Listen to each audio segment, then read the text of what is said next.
Assalamualaikum warahmatullahi wabarakatuh. Di video kali ini saya akan menjelaskan mengenai pemilihan media pembelajaran. Sebelumnya, perkenalkan, nama saya adalah Ganda Mardika. Media pembelajaran merupakan salah satu faktor penting dalam peningkatan pembelajaran. Media sendiri dibedakan menjadi dua jenis, yakni media by design dan media by utilization. Apa sih media by design dan media by utilization itu?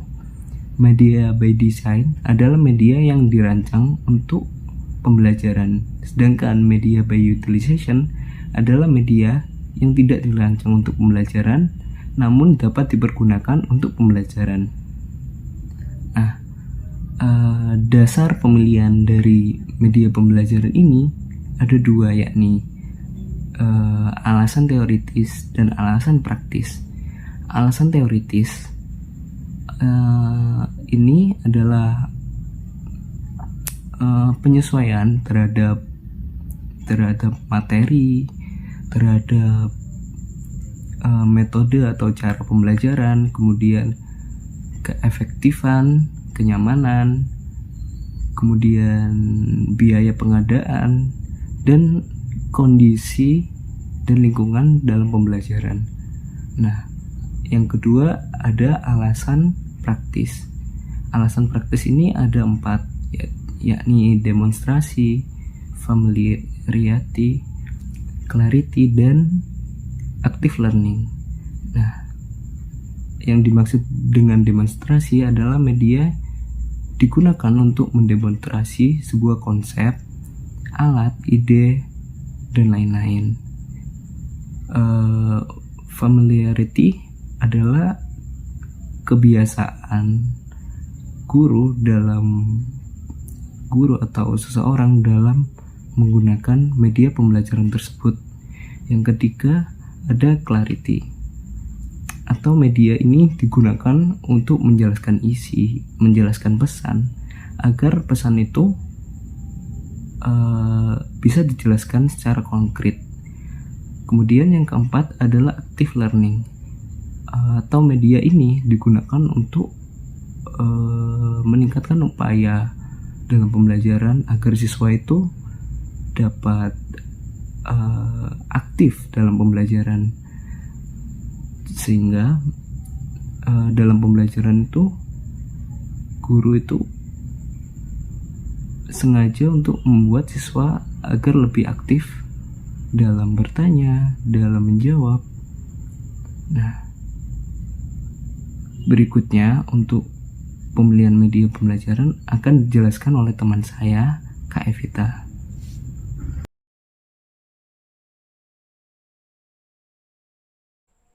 Sebelumnya, perkenalkan, nama saya Evita Narama, dan di video ini saya akan menjelaskan tentang kriteria umum pemilihan media pembelajaran. Setiap media memiliki kelebihan dan kelemahan yang memberikan pengaruh kepada efektivitas program pembelajaran. Terdapat beberapa kriteria umum yang perlu diperhatikan dalam pemilihan media. Yang pertama, kesesuaian dengan tujuan pembelajaran atau instructional goals. Perlu dikaji tujuan pembelajaran apa yang ingin dicapai dalam suatu kegiatan pembelajaran. Nah, dari kajian itulah tujuan pembelajaran ini bisa dianalisis media apa yang cocok guna mencapai tujuan tersebut. Yang kedua, kesesuaian dengan materi pembelajaran atau instructional content. Bahan atau kajian apa yang akan diajarkan pada program pembelajaran tersebut. Pertimbangan lainnya dari bahan atau pokok bahasan tersebut sampai sejauh mana kedalaman yang harus dicapai. Dengan demikian, kita bisa mempertimbangkan media apa yang sesuai untuk penyampaian bahan tersebut. Selanjutnya yang ketiga, kesesuaian dengan karakteristik siswa. Dalam hal ini, media haruslah familiar dengan karakteristik siswa, yaitu mengkaji sifat-sifat dan ciri media yang akan digunakan. Terdapat media yang cocok untuk sekelompok siswa, namun tidak cocok untuk siswa yang lain. Misalnya, pada media video atau film, walaupun media tersebut secara umum dipandang baik, tetapi seorang guru tidak akan menggunakan media video atau film pada siswa yang memiliki gangguan pada indera penglihatannya. Demikian juga untuk media audio pada siswa yang memiliki gangguan pada indera pendengarannya. Yang keempat, kesesuaian dengan teori. Pemilihan media didasarkan atas kesesuaian dengan teori. Media yang dipilih bukan karena fanatisme guru terhadap suatu media yang dianggap paling disukai dan paling bagus. Pemilihan media bukan pula karena alasan selingan atau hiburan semata, melainkan media harus merupakan bagian integral dari keseluruhan proses pembelajaran yang fungsinya untuk meningkatkan efisiensi dan efektivitas dari pembelajaran. Yang kelima, kesesuaian dengan gaya belajar siswa.